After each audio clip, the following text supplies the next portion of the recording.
California, the Golden State, has become the first in the country to ban red dye number 3. I have a distinct memory when I was a child in like the early 80s of there being no red M&Ms. Because it was red dye number 2. Which did what? I don't remember exactly what it did. Obviously, it was made of pure poison. I just assumed it made your tongue red, and they were like, no, we can't have this. Red dye number 2, I think, was cyanide. Red dye number 3, I think, is arsenic. Wow.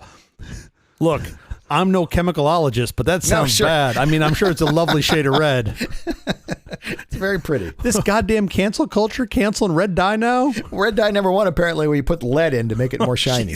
I don't know why the kids keep licking the poles. I have no idea. Yeah, in 1970s, red dye number 2 was banned. Yeah. After tests showed a link between its carcinogenic properties and intestinal tumors. Also, by the way, several yellow dyes have also been banned. Okay. So apparently yellow, nobody talks about the yellow dye that gets banned, just the red dye. Leaving only 7 dyes on the FDA's approved list, the most popular of which are yellow number 5, blue number 1, and red number 40. Oh, red number 40? That's what this article says. Why, if red number 40 is safe, I don't know if that's true or not, but if that's true, why is anyone still using red number 3?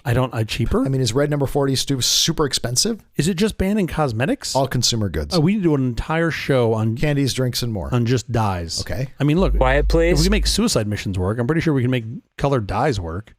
Work's a strong word. 4, 3. It's colorful. 2.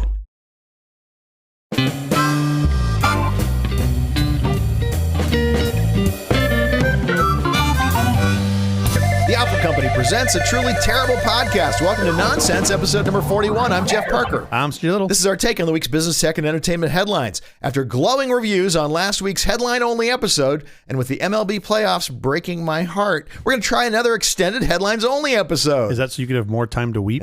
Yeah. Today is World Sight Day. Vision helps people navigate their way around and do their work. It creates intimacy when eye contact is made with another person. It helps keep us safe, connects us with our surroundings, and even helps maintain sharp minds. Sadly, many people around the world lose their sight, often for preventable reasons, simply because they don't have access to appropriate eye health care. The day is meant to bring vision care providers together in the common cause of encouraging people and equipping people to love their eyes. So what was on Nonsense this week? They described vision. How about that? You know, vision is the thing that allows you to navigate the world so you don't bump into things. It's a beautiful thing. Next week, we'll talk about legs. But this is, it's kind of mildly ironic that it's World Sight Day, because I just happened to see this clip of, I think I forwarded it to you, of Dr. Dre talking with Kevin Hart. And Dr. Dre's talking about how Stevie Wonder called him to like clear some music. And he called him like 5 in the morning. And Dre was annoyed that Stevie called him like 5 in the morning to talk to him. And then Dre was like, he's like, well, what's the difference to Stevie Wonder? 5 a.m., 5 p.m., no different to Stevie. And the best part is like Kevin Hart basically stopped breathing. He was laughing so hard. And Dre's just telling the story about Stevie Wonder calling him. And like, it's a fair point. Like, it doesn't matter. Like, time doesn't really matter. It's National Pulled Pork Day. National Pulled Pork Day. Shouldn't it be every day? What's the difference between pulled pork and pushed pork? Pushed pork is something that you do in the privacy of your home.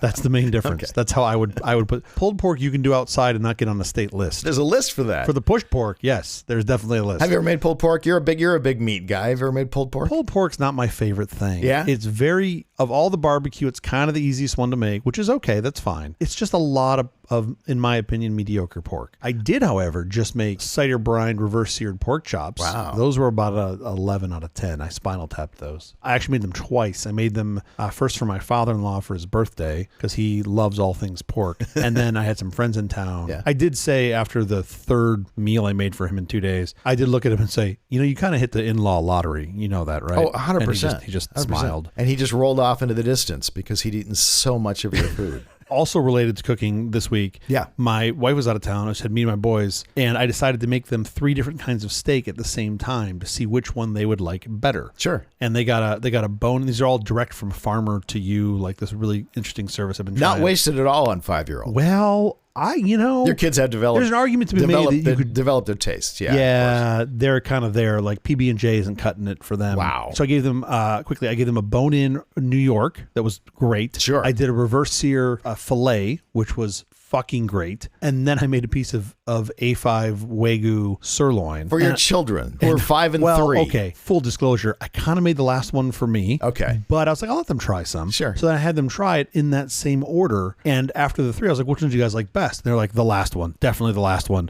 By far, of course. They're not morons. But like kids normally don't like the fat of steaks. My children say the fat's the best part. But in this case, the fat's the flavor, yeah. And they just ask for the fat. And it's marbled in perfect. They ate well, first of all, we had like 2.5 pounds of beef and it was all gone. It was just the three of us. So that's how my week's been going so far. I fear asking you how your week's going based on recent events. Yeah, you probably know the answer. Yeah. I'm a Dodgers fan, and as a friend of mine very wisely says, it's the hope that kills you. Just let go of the hope. Let's get to our headlines. We should. Samsung joins Google in RCS shaming Apple. Samsung has released a new video in support of Apple's hashtag Get the Message campaign, which calls for Apple to adopt RCS, or Rich Communication Services, cross-platform protocol, pitched as a successor to SMS that adopts many of the features found in modern messaging apps, like Apple's own iMessage. For interesting reasons, yes. I actually kind of like the fact that Apple is keeping a closed ecosystem on this, and let me tell you why. Oh, me too. Because to me, it provides more of an opening for something better like Signal, which you have done a great job of converting me to a zealot of. And it's like, you know what would be even better? Just to have one system. There are so many messaging apps. There are so many good messaging apps in the world. Yeah. The fact that you're still using iMessage or still using SMS in any way, but it's just like, wow, let it go. But you know what iMessage does really well is there is no friction. It is a Teflon experience to get into iMessage.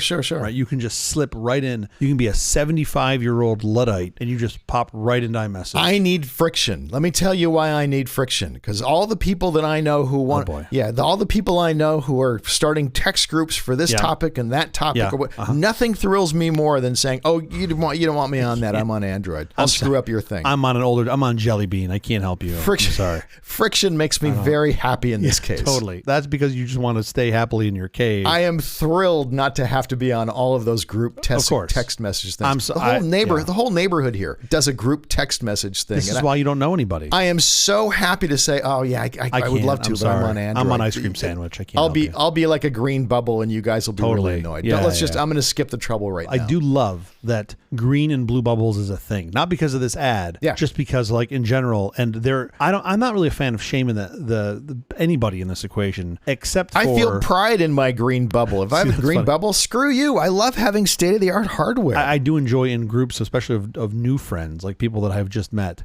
And when you're putting together like a text group, to just be like, "Oh, you're the green guy. You're the green bubble guy." Exactly. Really? Mm-hmm. Nothing makes me happier than saying, "Yes, take me out of the group. Trust me on this. You do not want my slimy green bubbles in your beautiful sea of blue bubbles." I would like to see more Signal and less WhatsApp. If I could get rid of anything, very true. Wouldn't be iMessage. I get rid of WhatsApp, but here we are. And basically, I don't even look at SMS messages, so your text group can go on fine. I look at them maybe once or twice a day at the most. I get very few SMS. To me, it's like email. I just don't care. Yeah. If you know me, you know to reach me on Signal. Sure, that's true. Adobe previews AI upscaling to make old fuzzy videos and GIFs look fresh. Adobe has developed an experimental AI-powered upscaling tool that greatly improves the quality of low-resolution GIFs and video footage. This isn't a fully fledged app or feature yet, and it's not available for beta testing, but if demonstrations seen by The Verge are anything to go by, then it has some serious potential. It's Project ResUp. I just want to highlight here that we just crossed an inflection point, because had you said GIF, I would have folded up this tent and gotten the fuck out of town. When you say GIF, it makes me hungry for peanut butter. For peanut butter, right? Choosy technologists choose GIF. What do you think about this? I watch on YouTube all the time these videos of like driving around Los Angeles in 1930 or whatever. And they're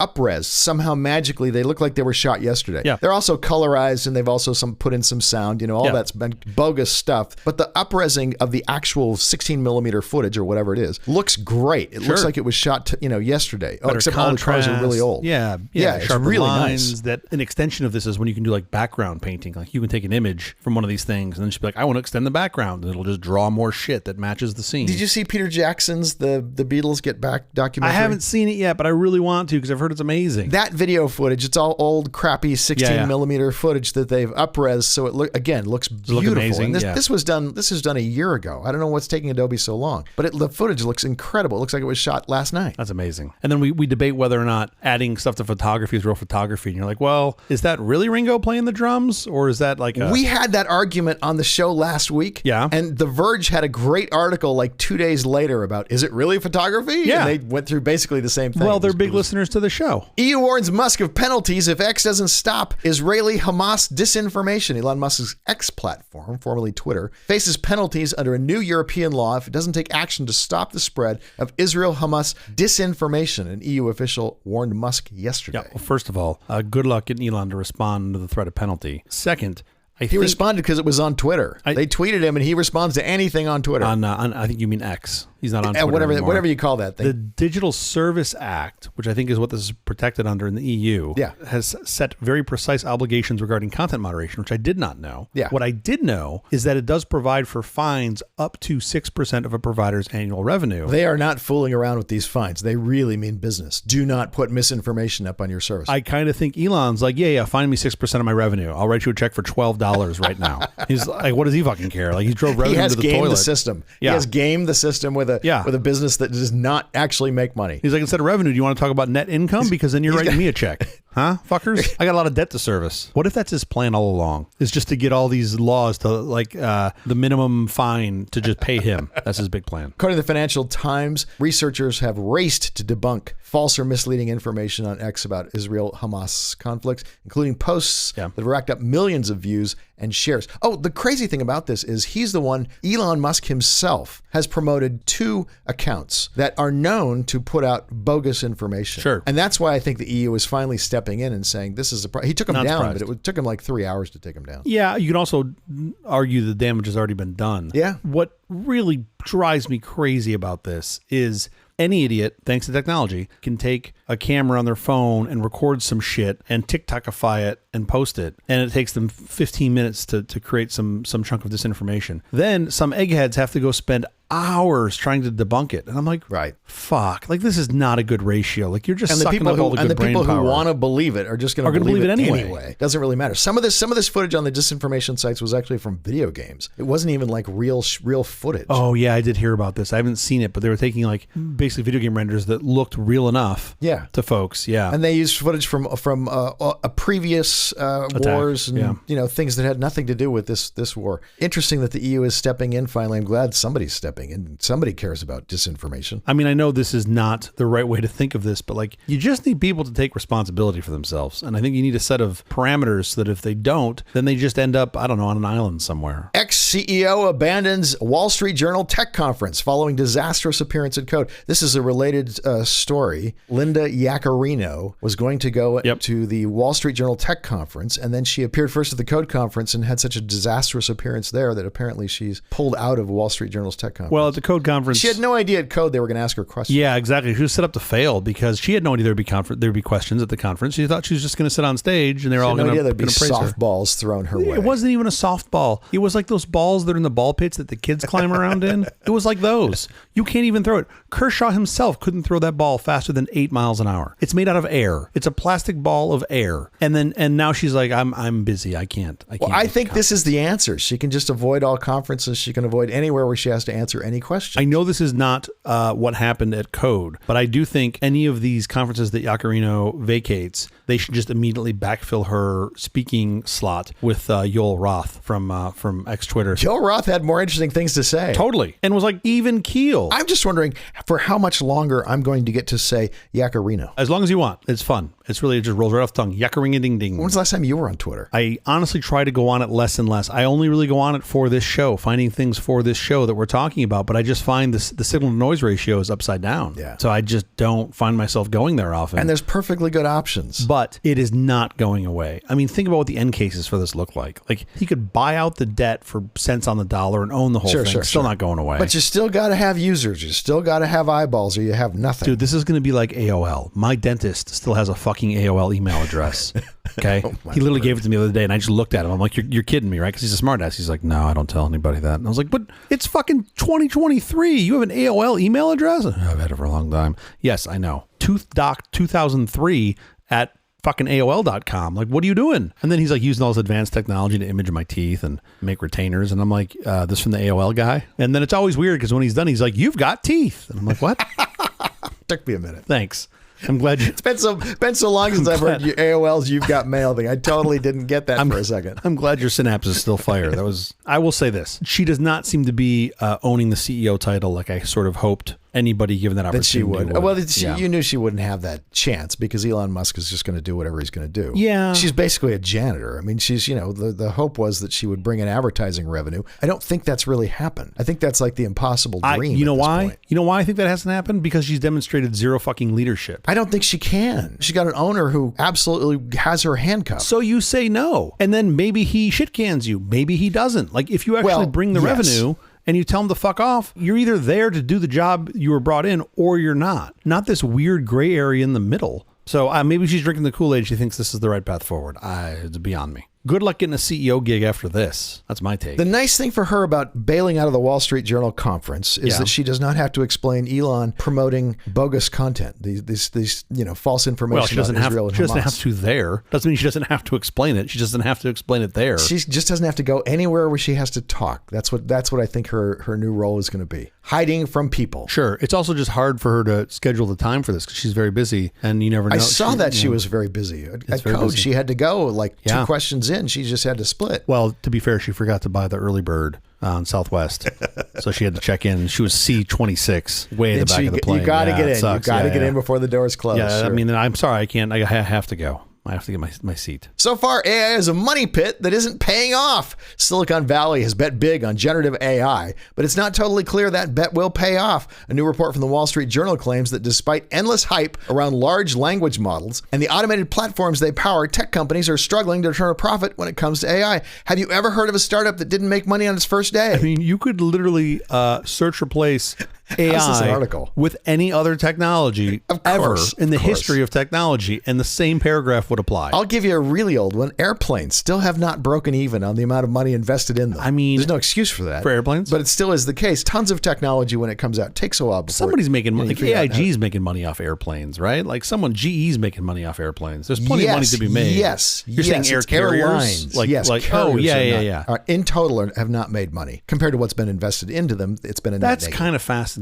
Is that like over, you're saying the period of time of ever? That's Since the case. Orville and Wilbur took to the air. Yeah. The GitHub's Copilot, Sure. which launched in 2021, was designed to automate some parts of a coder's workflow, and it's immensely popular with its user base, and it's been a huge money loser. Problem is, users pay $10 a month subscription fee for Copilot. On average, they've lost $20 per user during the first few months of this year. Some users cost the company an average loss of over $80 per month. Yeah. Look, I don't know how they know this. I have a whole lot of problems with how they're calculating this number, first of all. Isn't all your cost just the sunk cost? It's really not the electricity to run the computers. Let's just say, just for the sake of this argument, that they're losing $10 a month per user on Copilot. It costs them $120 a year. The acquisition cost of having a developer, which is a highly paid person Sure. that spends a lot of money on things, tools and stuff, spending $100 a year to keep them running your platform is a fucking deal. That is a great Yeah, deal. sure. So you're trying to say this one thing Copilot, like, oh, because the servers aren't fully optimized, we spend $20. Shut up. It doesn't make any sense to me. But it's not electricity costs. Well, I'm assuming the OpEx is all power, right? And I also don't know if, I mean, who knows? Those chips might be all OpEx. They might lease them. I don't know. I mean, they have a lifespan of like 2 years. Of course, they're chips. It's how it works. Yeah, exactly. I mean, if they didn't, if they were shocked that, if they designed their business plan and went, oh, the chips are devaluing, then we didn't think Weird. about this. We thought they'd appreciate. Should we take the ones out of the boxes? We have them like sort of our Beanie Babies. They're all wrapped in the original maybe boxes. they shouldn't have gone into the computing business if that's the way they did their math. It's not hard to see this whole thing as a bit of a stumble for the tech industry. Not only is AI a solution in search of a problem, but it's also swiftly becoming something of a problem in search of a solution. I don't understand. I don't this buy whole any article. of this. This was,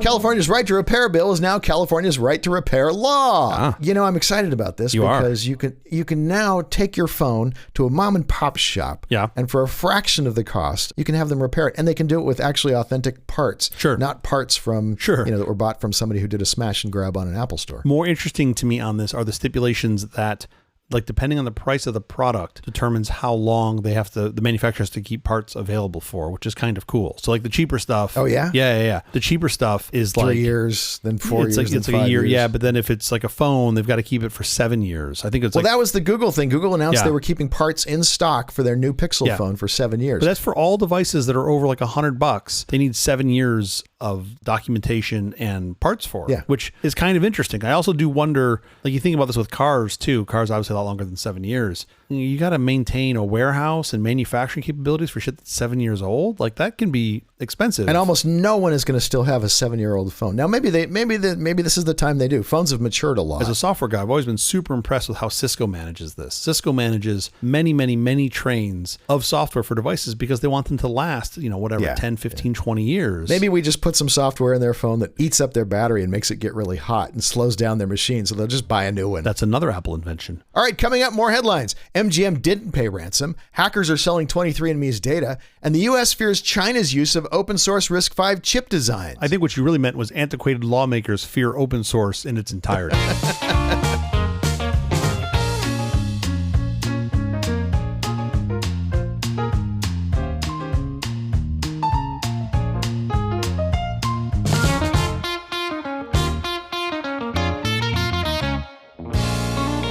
MGM didn't pay up after hackers broke into its system and stole customer data. The Wall Street Journal wrote on Thursday that MGM Resorts International did not pay the ransomware attackers who broke into its system last month, forcing the company to shut down systems at several of its hotels and casinos. I think it was all of its hotels and casinos, wasn't it? I think it was all of them pretty much, yeah. The hack kept many waiting to check into their rooms. They had to resort to pen and paper. Oh, the horror, the horror. I mean, look, I'm always reminded of the John Ehrenberg quote that he delivered to us when I made fun of his pen. He was like, it still works. Pretty impressive. MGM did not pay the ransom. Totally. And this is almost certainly not good for them. This is not the best thing for MGM. For MGM, no, of Not course, in it the would have short been term. expedited things just to pay the thing and move on. But I'm so pleased that they chose not to do this. Because, Yeah, they did the right thing. Yeah. It looks like in pretty much every direction, except initially storing their data in plain text on a Zune player.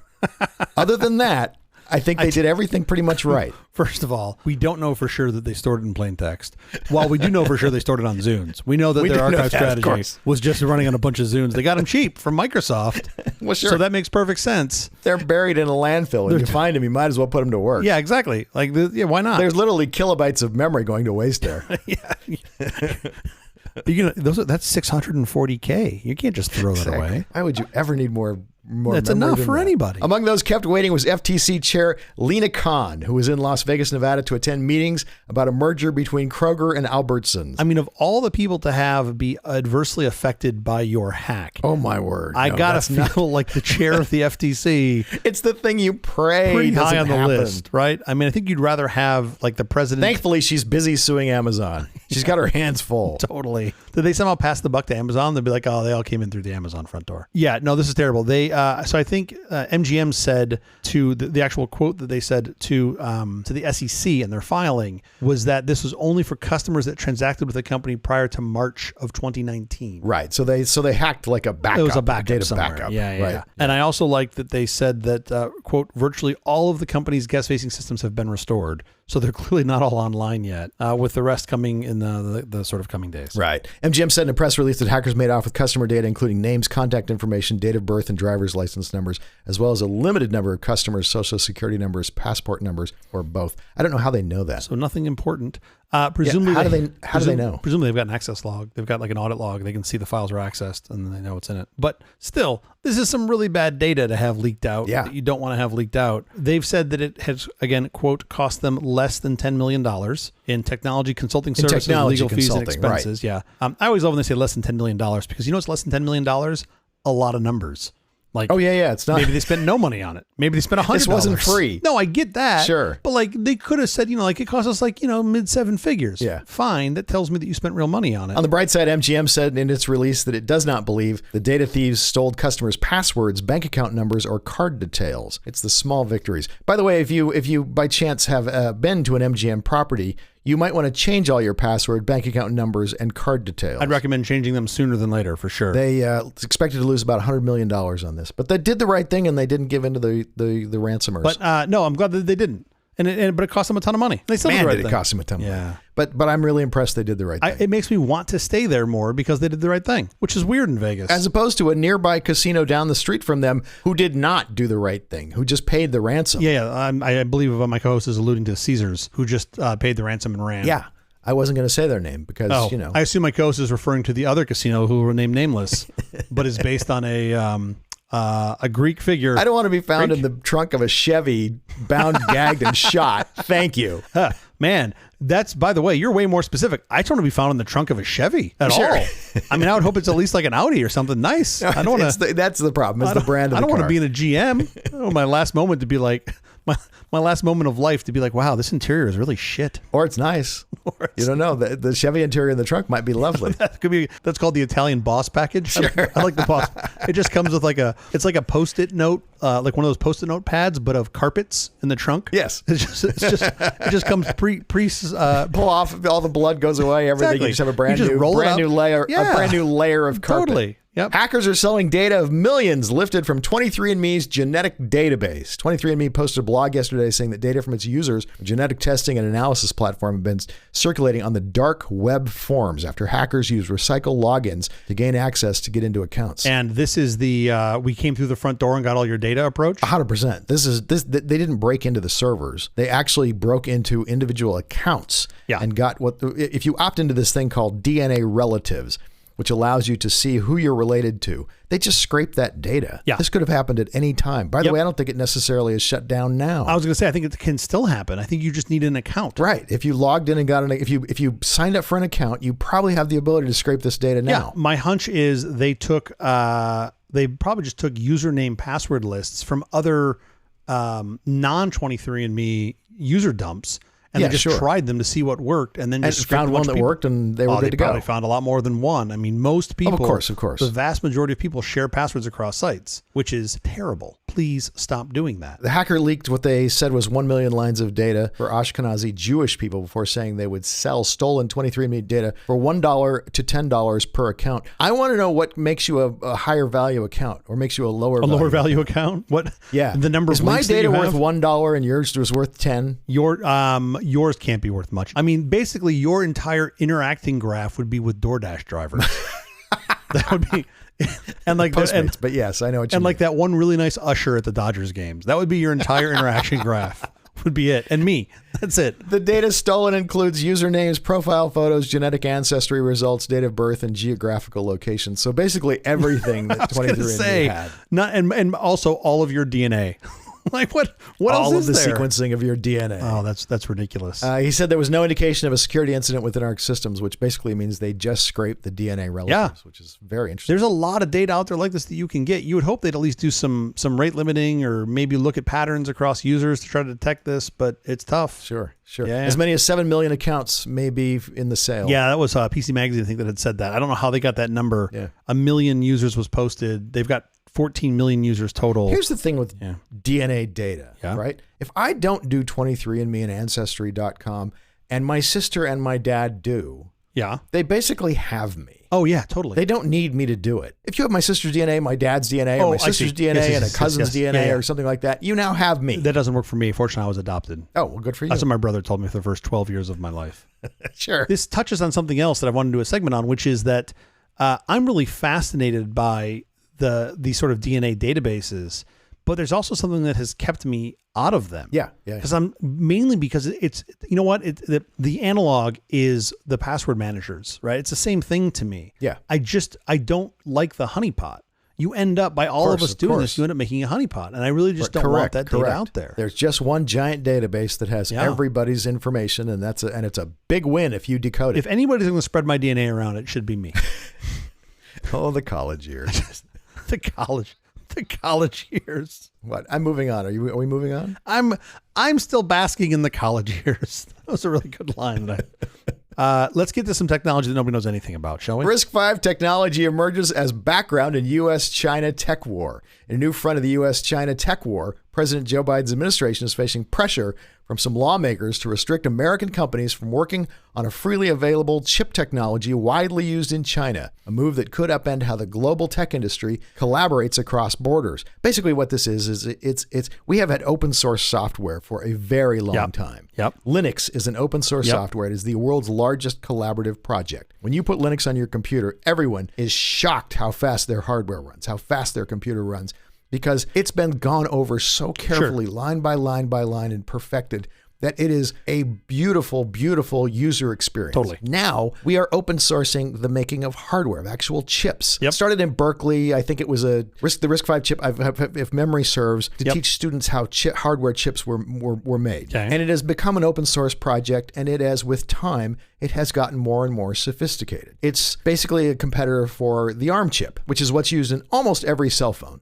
Even the Apple M1, M2 chips, those are all from ARM, which is a company in Britain that's called ARM Holdings. Yeah. And they're making essentially the same sort of thing, reduced instruction set chips, RISC chips, as opposed to CISC chips, which are complex instruction set chips. Can we just talk for a minute about how awesome that name is? ARM Holdings. ARM Holdings, it's brilliant. Sure. Like, how come the British get all the better names than us? Oh, We're just great. like It's just Intel. And they're like, nope, ARM Holdings. And I remember when everybody had Intel on their machines, including the Macs were all Intel, and I was playing around with ARM chips going, wow, Intel should buy this. They're going to be in huge trouble when this thing comes along. When was that you were thinking about that? Oh my, early 2000s. And now I'm looking at the RISC-V chip and thinking, oh yeah, no, it's over for everybody. Yeah. RISC chips are not being used in cell phones now. It may be a long time before they're used in any consumer type devices, but little controllers. Yeah. You can use RISC-V chips. On the high end, big systems with 100 plus cores are using RISC-V architecture. Yeah. This is a big deal. And we're saying now that we would like China to not have access to these designs, these chip designs. I have some very bad news for those people who think that's going to be a problem. It's currently available. Yeah, that genie's out of the bottle. But I love our lawmakers writing a letter. Dear China, please delete all the RISC instructions that we've sent you. Right. That was an accident. I really think we should do more like what we did during, especially like World War II with the Germans and the Japanese. And we should not send them RISC. We should instead send them like the best CISC instructions that we have. Just to slow them down for a decade or so. No, just make a lot of heat. That's all. Just heat everything up. Oh, you can tell if they're using it too. Bad battery life. Totally. You can tell if they're using it because you'll see the average temperature in China go up like half a degree. The Alibaba Yixin 710, a 5 nanometer chip with 128 cores, delivers up to 320 TOPS, which is general computing performance. That's really, really fast. Think about the NVIDIA A100 GPU, which delivers 312 TOPS. Okay, a top. Let me just make sure we're all on the same page here. A top is a unit of measurement of operations per second. The T stands for trillion, which is insane. These are not slow chips. That means it's doing 320 trillion instructions per second. It's not like China doesn't have their own computer scientists. Yeah. They're going to figure all this stuff out. Totally. If your entire defense strategy is to keep certain chips out of the hands of the Chinese, I have some awful news for you.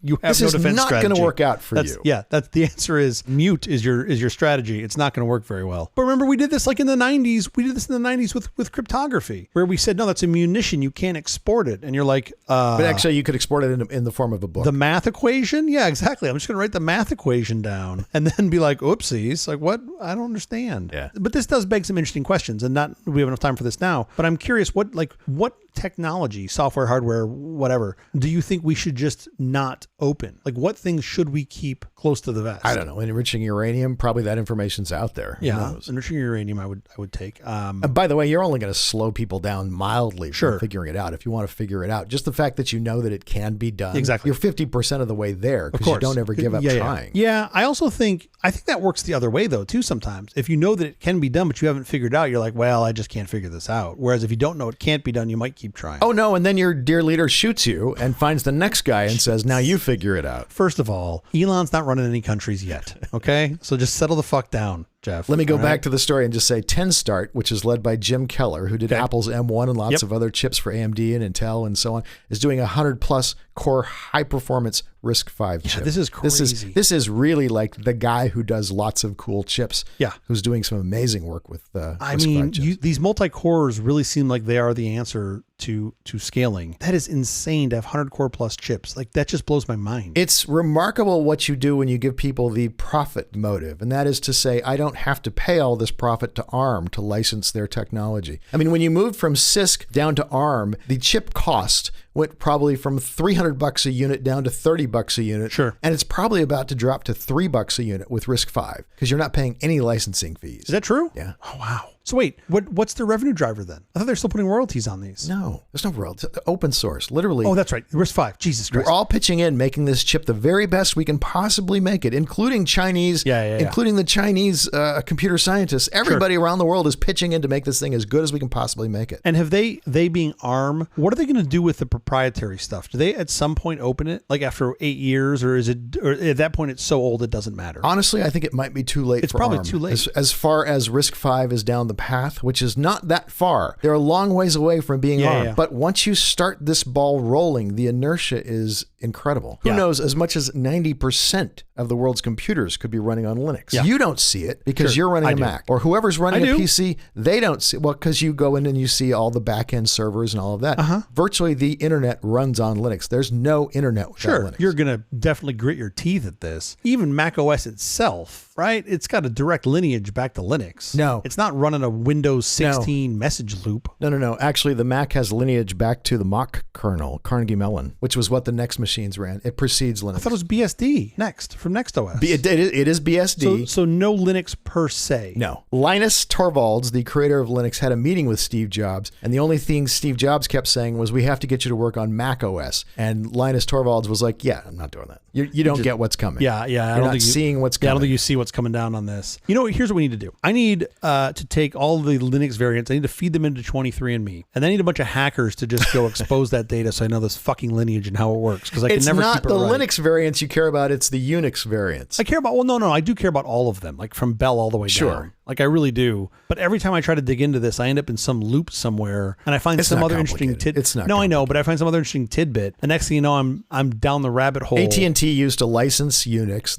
There was literally, this was a skunkworks project at AT&T. Yep, that's part I know. They had created an operating system called Multics. So as a skunkworks project, because they wanted it to go faster, they created Unix that ran one process really well. Then they later made it multitasking, multiprocessing, multi-threading, all the rest of the stuff. But it has been so revised and so optimized that Unix became a really amazing operating system. And Steve Jobs could clearly see that. He needed to find a free version of it that he could base his next computers on. Yeah. And he found one at Carnegie Mellon in Mach.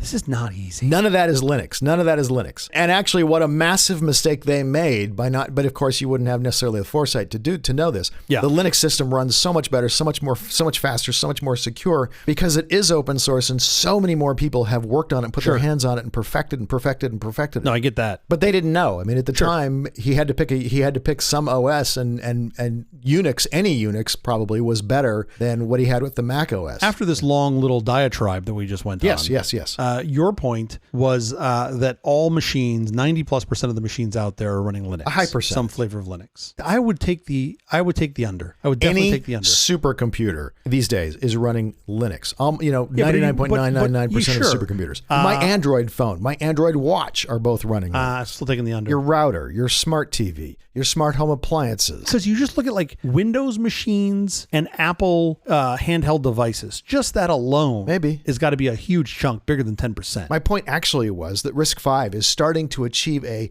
almost Linux-like momentum. I may have it. Yeah, what do you got? As of April 23, Android, an operating system using Linux kernel, is the world's most used operating system when judged by web use. It is 42% of the global market. Okay, so that's user-facing. If you look at data centers, it's all Linux. Desktop and laptop computers is Windows at 69%. Linux has completely dominated the supercomputer field since 2017. Of course, we know that. We give them all of that. Still taking the under. I need more data. I mean, I know Android's killing it on device count for mobile. 70% of all smartphones around the world are Android, and then 90% of data centers are running Linux. I don't want shipped. I want running, but running is going to be super hard. Yeah. If any of our listeners have this information, please email it to Jeffrey. All right, I'm going to dig down this rabbit hole. I'm sticking by the under of 90%. Price is Right, 90%. Without going over, I'm taking one. If we're playing by Price is Right rules. The point is RISC-V gaining momentum.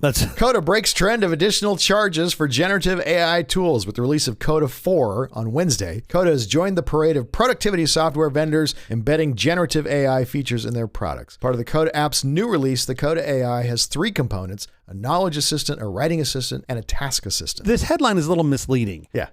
bucking the trend of additional charges. Everybody's giving their AI away for free right now, except for AI only companies. Yeah. Right. For the most part, everybody else is giving it away. Yeah. Because one, it doesn't work well. Two, nobody knows how this is going to play out, right? So like Google's like baiting their AI, Microsoft's giving you Copilot. Well, I guess they're charging for Copilot on GitHub. Well, if it's an add-on, you're just going to have to lump it into the cost of your software. Yeah, I mean, you're not going to be able to pay add-on prices because there'll be so many people who have AIs. I think you're going to get it for free. I mean, well, no, Jeff, you know the answer to that. If you're getting it for free, you're paying for it somewhere else. Oh, for sure. You're the product. Absolutely. You're the product. No question. Well, not you. You're a Linux user. You're not the product. Nobody wants you. You're complicated. Coda launched its all-in-one productivity app, which combines elements of documents, spreadsheets, work management, and customer relations management. In 2019, it's now used by 40,000 customers, including firms such as Uber, DoorDash, and the New York Times. Yeah, so they put a couple assistants in here, right, that do different things, which is nice. And they're not charging extra for it. That's the interesting part of the story is they aren't charging any add-on fee. Yeah, I feel like that's most everybody. We'll see if that lasts. But the idea of an AI that knows you is something I've been talking about for months here, right? That's super interesting. Like the personalized AI that knows your personal data. Yeah, I mean that's not what they're saying here, but they're inching towards it, right? Their knowledge assistant can scrape stuff from your docs and from your data. If you have seen the Google Pixel 8, this thing is the beginning of a complete change in how cell phones work and what cell phones do. Yeah. The AI is so baked in and it's looking at all your personal data and your personal calendar and all that information. Literally, I can ask it, summarize the 3 most important emails in my inbox for me. And it will do that. And I have thousands of emails that I've gotten today. Yeah. And it will go through all of them and it will say, there's a party at Judy's at 7 p.m. on Tuesday. Would you like me to RSVP? No. It will say your 3 DoorDash orders have been delivered at 8:57 a.m., 12:32 p.m., and 6:17 p.m.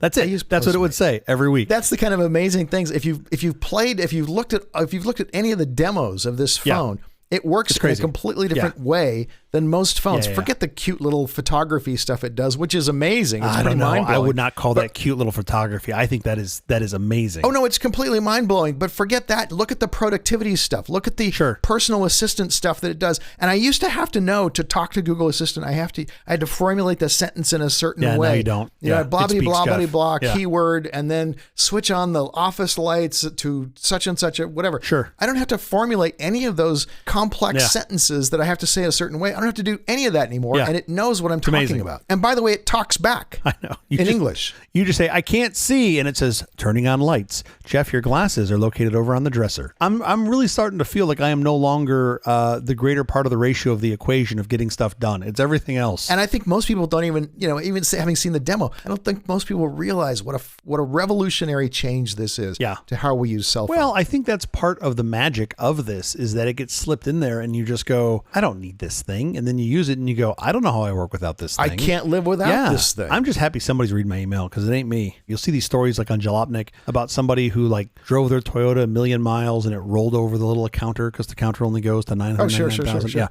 I'm trying to do that with email notifications on my iPhone. I'm trying to figure out where it rolls over because it's well into the hundreds of thousands. And people are like, how do you live like that? I'm like, very happily, actually. Yeah. I never look at it. Like, I don't care. I cannot possibly get through all of my email. Is the worst way to reach me because there's just way too. And by the way, Google's doing a cool thing. If you're on Gmail, they're going to change. When somebody wants to send more than 5,000 emails at a time, they've got to conform to a bunch of standards. Sure. They have to have an easy way for you to opt out. Yeah. All sorts of little things like that. So things are going to change in terms of spam email if you're on something like Gmail. Something that was an ecosystem that was untouched for the longest time by spam, but now is no longer virgin, is iMessage. For the longest time, there was 0 spam on iMessage, and now it's all over the place. Just name me one place I can't get spam right now. You can't get spam on Signal. It doesn't work. I definitely get spam on WhatsApp. That is like the spam. Like you might as well be in fucking Austin, Minnesota, because you're in the spam capital of the goddamn world when you're on WhatsApp. Right. iMessage for sure. SMS for sure. Signal, I don't know. Oh, SMS is almost unusable like email. It's heading that way fast. I feel like SMS is going to be like HTTP. We're going to just turn it off at some point soon. Yeah. You're just going to be like, you know what? The world's a better place without this. We're going to just turn it off. I'm not against that. Well, the problem, if you do that, then Apple users just can't talk to to Android users because Apple's like, RCS? No, fuck that. Buy an iPhone. RCS is pretty great. I don't care. I know. Grab Signal. It's all good. Come on over, whether you're on the iPhone or you're on the Android. And it's all good. I would say I'm not one to typically convert easily in technology. You've definitely converted me. Like, I no longer want Apple to support RCS. It works beautifully. Just push people to Signal. I think that's and great. I have it on my desktop too, and it's the same. It's wonderful. Anyway, Coda, great. We should use it. All right, enough with the headlines. We do want to add that while what's happening in Israel is neither a tech business nor entertainment story per se, our hearts go out to those who have lost loved ones, of course, and also the same with the Afghanistan earthquake. All right, we have to get out of here, but quickly before we do, have you seen or read anything good this last week? Well, if good means like me constantly having to reach over on the side of the couch to get a set of paddles to restart my heart, is that good? What happened? Because that was my experience this past weekend. You had a heart attack? Well, no, I had 12 heart attacks in a row. The reason I had 12 heart attacks in a row was because our alma mater, yes, the University of Southern California, of course, the best place on earth, yes, was playing some school from the desert that I don't even know if they play football anymore. Sure. We apparently spotted them 17 points at the start of the game and then just tried to find every possible way to give the game back to them. Oh, that game was on. And couldn't. It was hard So this to is watch. USC versus the Wildcats. By the way, I had just come home. From the Dodgers game where Arizona had stomped on the Dodgers. Yeah. I was very happy that SC prevailed. Well, I mean, you saw they barely prevailed. Like the AP poll put SC below Texas, who lost on Saturday. Sure. So they're basically like, I don't think they're wrong, by the way. They're not wrong. They're not wrong. By the way, since the first we played the other Arizona, we seem to have gotten worse. And everybody said, well, this game will be like a scrimmage. We barely won that game. Yeah. And we seem to have gotten worse and worse every week. Yeah, it was like a scrimmage in that nobody took it seriously on the SC side. I think that was the only part that was like a scrimmage. I was constantly texting and being texted by folks, and I was just like, I don't need this stress on a Saturday night. Like I don't understand why we're doing this. How to many ourselves. overtimes? What was the final total? They went to 3 overtimes. Crazy. Caleb Williams still looked amazing. Yeah, So for sure. It was fun. I think I took a year off my life. How about you? I finally watched season 2 of Winning Time, The Rise of the Lakers Dynasty, which is based on the book Showtime, Magic, Kareem Riley, and the Los Angeles Lakers Dynasty of the 1980s by Jeff Pearlman. The first season was the 1979-1980 NBA season, Jerry Buss's first as owner and Magic Johnson's rookie year. The second season, which I just finished watching, is between 1980 and 1984, The Rise of Riles. See it on HBO. Which season did you like better, the first or the second? I loved every second of both of them. Really? I'm heartbroken this show has been canceled. I would love for this to keep going. There are lots more seasons of fun to find out about. Hopefully some other streamer will pick up the story. Why'd they cancel? I thought it was being watched like crazy. I don't know exactly what happened, but it got canceled like right as they were releasing the final episode of season 2. All right, I'll check it out. That's the episode. Thank you for joining us for all of this nonsense, a truly terrible podcast from The Awful Company. Visit us on the web at nonsense.productions. I'm CJ Little. I'm Jeff Parker. If you like this program, please follow, download, subscribe, and like at Apple and Google Podcasts, Amazon Music, iHeartRadio, Spotify, our favorite Overcast, or wherever you may get your podcasts from. Podcastindex.org. Special thanks to our floor director, John Abdelnour. Thanks, John. We'll be here every Thursday morning for more nonsense. Please join us.